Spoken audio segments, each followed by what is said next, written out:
Salut à toi et merci d'être là. Aujourd'hui, je t'ouvre les portes de mon univers éditorial.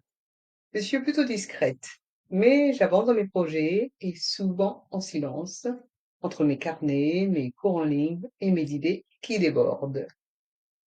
Mais aujourd'hui, j'ai décidé de créer un vlog éditorial et de partager un petit peu plus avec toi. Donc, j'adore écrire, j'adore enseigner et en ce moment, je fais les deux à fond.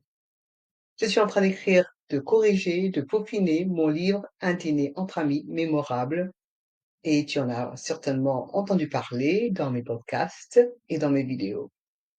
Mais cette fois, je t'emmène dans les coulisses. Ce projet me tient à cœur, il est né d'une envie simple de créer une histoire pour mes étudiants,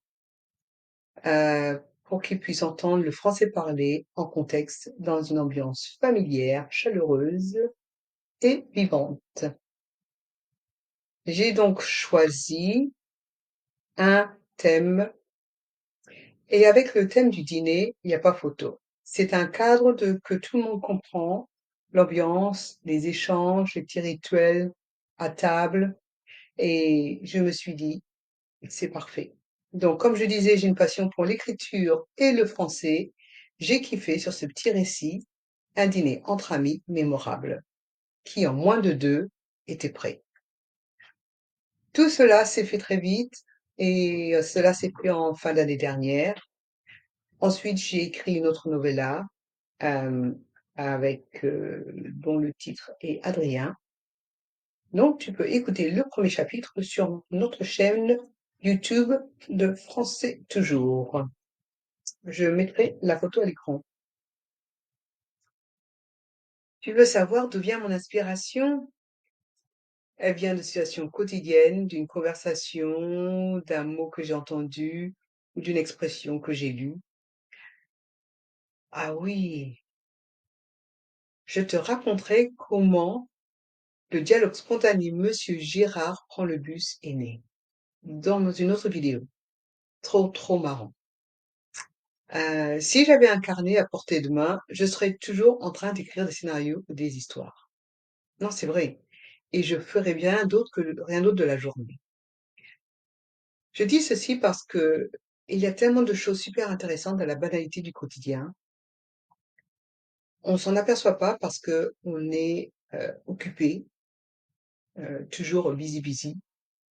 Mais en fait, tu serais surprise d'y voir des moments tellement drôles. Et moi, j'aime beaucoup remarquer ces petits moments et je les garde en tête pour justement mes histoires et mes dialogues spontanés. Est-ce que ça te dit d'en savoir plus sur mon inspiration? Ok, je te donne des exemples.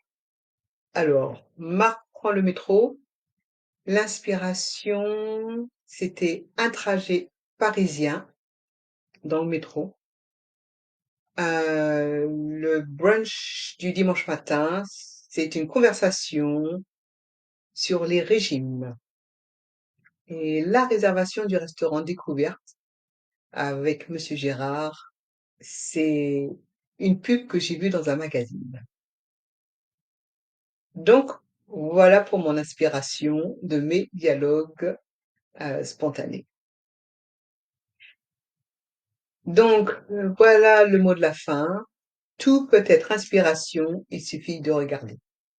Cette devise, pour moi, marche à merveille. Ah oui, avant de finir, je travaille sur d'autres projets et un qui me tient super à cœur, un projet d'animation, mais je t'en dirai plus une autre fois. Mon premier blog éditorial Français toujours se termine ici et d'autres suivront sur Patreon et Substack. Merci d'avoir été là. À plus! You know French, now speak it. Le podcast pour les apprenants de français.